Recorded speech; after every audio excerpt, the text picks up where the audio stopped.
So I'm opposed to the housing first method that they implement when housing people in these PSH units, primarily because it doesn't add a sense of accountability and a need to change the underlying cause of homelessness. Homelessness tends to be a symptom of an underlying cause.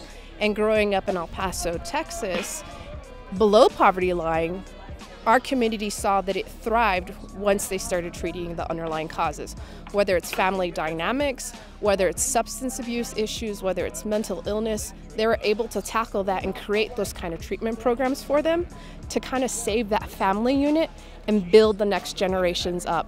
So they had to actually create those resources which were non-existent before. And our schools started to thrive. We didn't see drugs on our schools anymore because ultimately it does permeate into the schoolyards.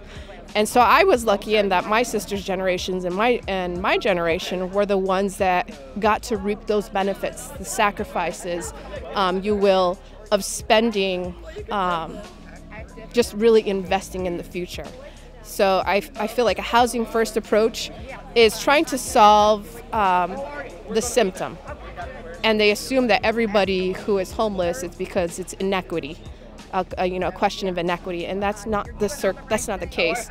Alan Graham and other people who have worked at Community First have said before when they were talking to us that it's only about like 1/3 that's an inequity issue, and the remaining 2/3 it could either be an underlying, like I said, family dynamics, some kind of mental health, mental illness, or substance abuse issue that needs to be treated. And there's just some that want to live off the grid. There's some that don't want to live according to the rules, and they're okay with that. So I feel like when we approach the housing first model, it's